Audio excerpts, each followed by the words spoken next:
শীতের সকালে বা সন্ধ্যায় দারুণ একটা কিছু যদি খেতে মন চায় তো তাড়াতাড়ি বানিয়ে ফেলুন ফুলকপি দিয়ে এই রেসিপিটা। অসংখ্য লেয়ারযুক্ত, মুচমুচে, খেতে দারুণ টেস্টি, সসের সাথে পরিবেশন করতে পারেন। তো ভেঙে দেখাচ্ছি, দেখুন কত সুন্দর লাগছে ভেতরটা। ফুলকপি দিয়ে যে এমন একটা কচুরি বানানো যায় তা আগে জানা ছিল না। তো দেখুন। হ্যালো ফ্রেন্ডস, মিঠু কিচেন ব্লগসে আপনাদের স্বাগত। আজকে আমি বানাবো ফুলকপির কচুরি। তার জন্য আমি নিয়ে নিয়েছি একটা ফুলকপি, মাঝারি সাইজের। ফুলকপিটাকে আমি 10 মিনিট নুন আর হলুদ জলে ডুবিয়ে রেখেছিলাম, তারপরে জল ঝরিয়ে গ্রেট করে নিচ্ছি।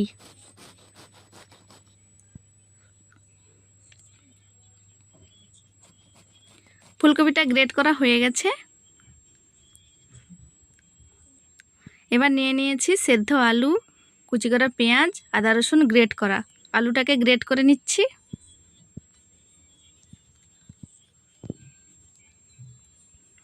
আলুটা গ্রেট করা হয়ে গেছে।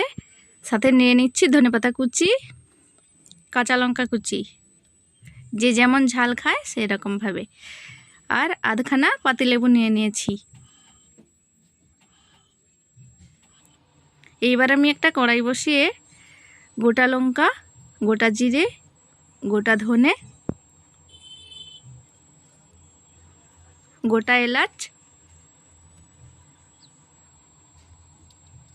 একটা দারচিনি, গোলমরিচ দিয়ে ভালো করে একটু ভেজে নিচ্ছি। ভাজা হয়ে গেছে, তুলে নিয়ে ঠান্ডা করে গুঁড়ো করে রেখে দেব। তারপরে আমি কড়াইতে সর্ষে তেল দিয়ে তার মধ্যে আমি দিয়েছি পেঁয়াজ কুচি। পেঁয়াজটা একটু লাল করে ভেজে নিচ্ছি। দিয়ে দিচ্ছি কাঁচা লঙ্কা কুচি।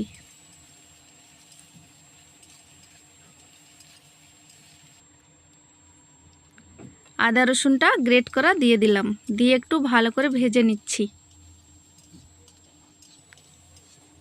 আদাটাকে বেশি ভাজা করা যাবে না।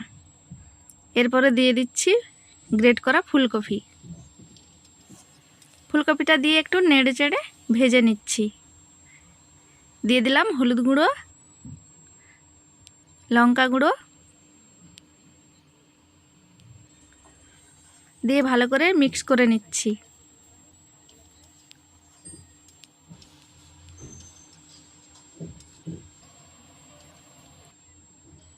এইবার দিয়ে দিচ্ছি গ্রেট করা আলুটা। আলুটা দিয়ে ভালো করে মিশিয়ে নেব।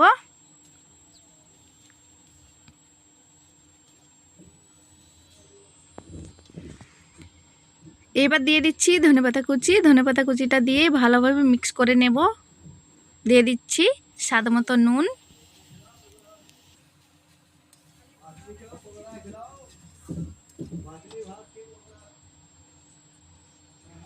আর ভেজে রাখা গরম মশলাটা দিয়ে দিলাম। দিয়ে ভালো করে মিক্স করে নিচ্ছি। লাস্টে পাতিলেবুর রসটা দিয়ে দিচ্ছি। আপনারা চাইলে আমচুর পাউডারটা দিতে পারেন। এইবার পুরটা ঠান্ডা হচ্ছে যতক্ষণ, নিয়ে নিচ্ছি 1.5 বাটি ময়দা।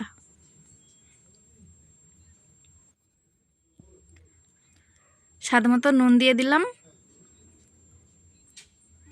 জোয়ান আর চিনিটা, একটু চিনি দিতে হবে, তবে স্বাদটা ভালো হবে। দিয়ে ভালো করে মিক্স করে নিচ্ছি। দিয়ে দিচ্ছি 2 চামচের মতো সাদা তেল, চাইলে ঘিটা দিতে পারেন। দিয়ে ভালো করে ময়ামটা দিয়ে দিচ্ছি। দেখুন এইভাবে হয়েছে। এবার আমি অল্প অল্প কুসুম গরম জল দিয়ে ময়দাটাকে মেখে নিচ্ছি।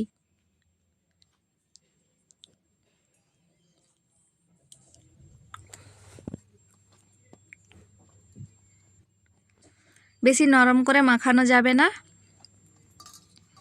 দেখুন ডোটা তৈরি হয়ে গেছে। এইভাবে হবে ডোটা, না বেশি নরম না বেশি শক্ত। 10 মিনিট ঢাকা দিয়ে রেখেছিলাম, আবার একটু মেখে নিচ্ছি। মেখে নিয়ে ডোটা কেটে নিচ্ছি। মোট 7টা ডো হয়েছে। এবার আমি একে একে বেলে নিচ্ছি। একটু ময়দা ছিটিয়ে বেলে নিয়েছি, আপনারা চাইলে তেলটা দিয়ে বেলে নিতে পারেন। এইবার আমি একটা রুটির ওপরে সামান্য সাদা তেল ব্রাশ করে নিয়েছি।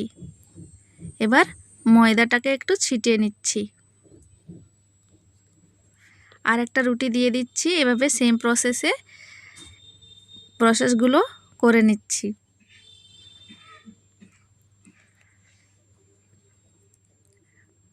রুটিগুলো পাতলা করে বেলতে পারেন, তাহলে আরও একটু বেশি ভালো হবে।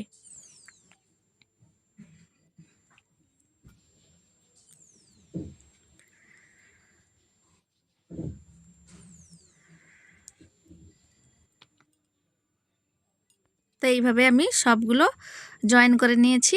এবার উপর থেকে একটু বেলে নিচ্ছি।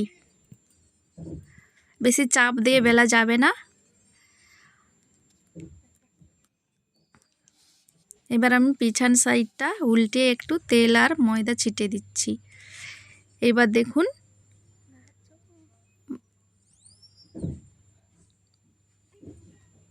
এইভাবে করে নিতে হবে। একটু লম্বা করে নিচ্ছি। খেয়াল রাখতে হবে যেই পাশটা জয়েন হবে যেন না খুলে যায়। তো ভালোভাবে এরকম জয়েন করে নিতে হবে। দেখুন একটু গড়িয়ে লম্বা করে নিচ্ছি।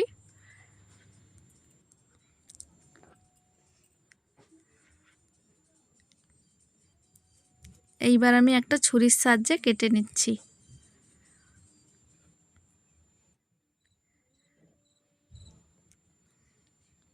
আমি একটু মোটা করে কেটে নিচ্ছি।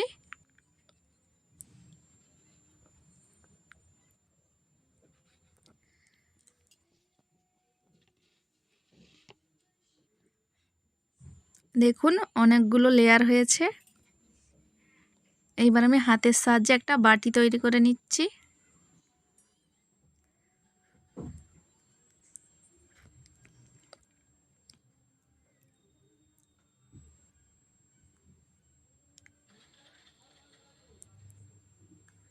এইবার আমি পুরটা দিয়ে ভালো করে মুড়ে নেব, যাতে না খুলে যায়। ভালোভাবে মুড়ে নিতে হবে। তো ফ্রেন্ডস, আমার ভিডিওটি যদি ভালো লেগে থাকে লাইক শেয়ার কমেন্ট আর চ্যানেলটিকে সাবস্ক্রাইব করার অনুরোধ রইল। দেখুন আমি ভালো করে মুড়ে নিয়েছি।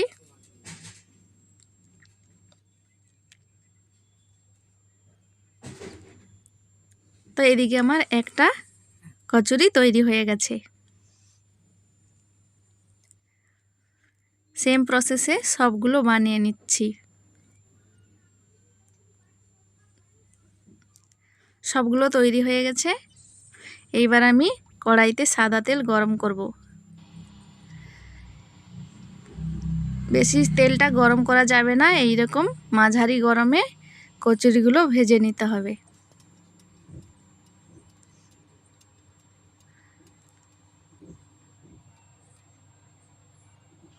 লো হিটে কচুরিগুলোকে ভাজতে হবে, নালে ভেতর থেকে কাঁচা রয়ে যাবে। এভাবে একটু ওপর থেকে তেল ছিটিয়ে দিতে হবে। দেখুন পেছন পাশটা লাল হয়ে গেছে, তাই আমি উল্টে দিচ্ছি। উল্টে পাল্টে ভেজে নিয়ে সবগুলো ভাজা হয়ে গেছে। আবার দেখা হবে পরবর্তী ভিডিওতে।